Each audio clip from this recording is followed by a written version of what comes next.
Shall I start? You start. Okay. I think to be a woman in Parliament is absolutely the pinnacle of a privilege, you know?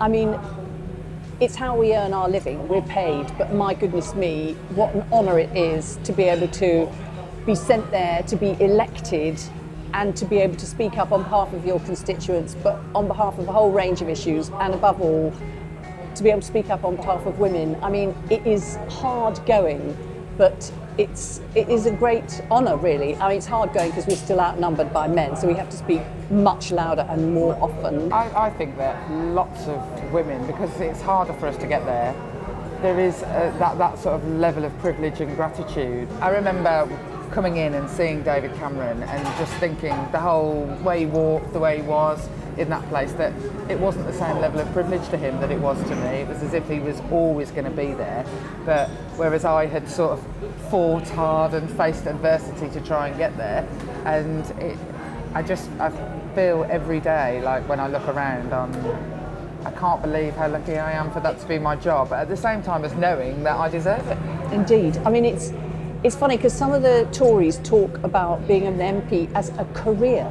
as if it's a job. And for us, it's a cause, it's an absolute vocation.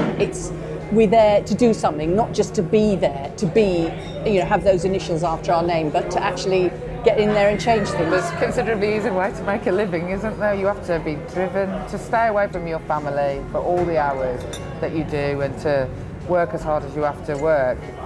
I mean, it's the thing that gets me up in the morning is, the opportunities to speak up for the women and for your constituents. That is driving force. Sisterhood means to me the women's movement because in the olden days, and your mother will remember this, is that women used to be regarded as rivals, mostly rivals in search of the man.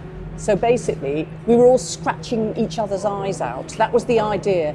And the thing about the women's movement is it came with the notion of sisterhood, and that actually we could be stronger together, and that collective approach was the way that we would advance. And instead of women being rivals and being enemies of each other and scratching each other's eyes out, we would be solid together and strong together. So sisterhood means for me the women's movement, and we all know that actually it's very difficult to achieve something on your own. It's about sisterhood for a purpose, for the cause of actually making change. You can be flouncing around on your own, but if you do that, you won't make any change. And therefore, sisterhood is the absolute key to progressive change. I mean, I totally agree, and I think that sisterhood in my life, it doesn't have a big sort of, I suppose, political feeling to it, but it is that every single day somebody, whether it's my colleagues in the House of Commons, the women in the Women's PLP, the women who live on my street, the women on the school run, who all do something every day to help their community and other women. It will be the smallest thing, and remembering that you've got an anniversary of somebody's death or a happy thing that happens. It is always the women who live around me and the women in my life who remember those things and act in a way that makes me feel like I'm not alone. When you can feel, especially when you have a new baby or you're in a new job and you feel like you don't know what you're doing and everybody else seems to know what they're doing, and your baby's crying all night, you can feel completely alone as a woman, I think, at times. And it is that sort of sorority around you that makes you feel like you can achieve anything.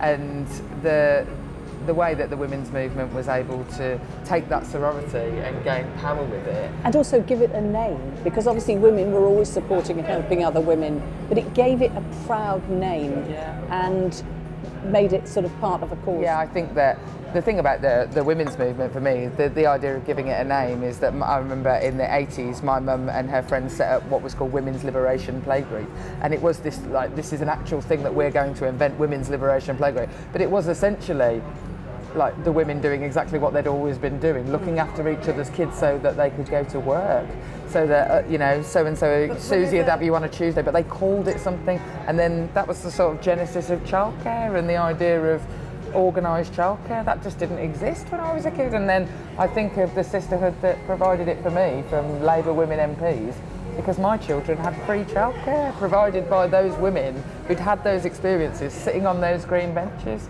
So it is been in every echelon of my life that sisterhood has made a difference to me. I've had amazing moral support from my sisters, my actual sisters, and I've had amazing teams of women working with me.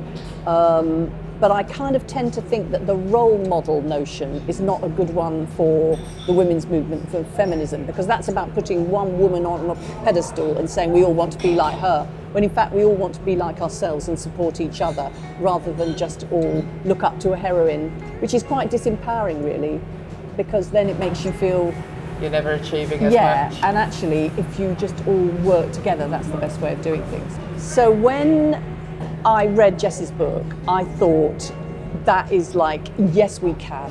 I thought that actually has got all the energy and commitment for the next wave of progress that we need to make, because although we've made lots of progress during this time, we've still got loads further to go, and that's where we're going to go. It's a total tome of progress, Harriet. I mean, the patience that comes across in your book about how you wanted something and then you just kept on going. But it wasn't patience. It wasn't patience because I was like madly impatient. It was just, it took a flipping long time. It was like, oh. Well, for women like me, I wouldn't be here if it wasn't for women like you. But you're going to be taking all of this forward for women in the future. Sure.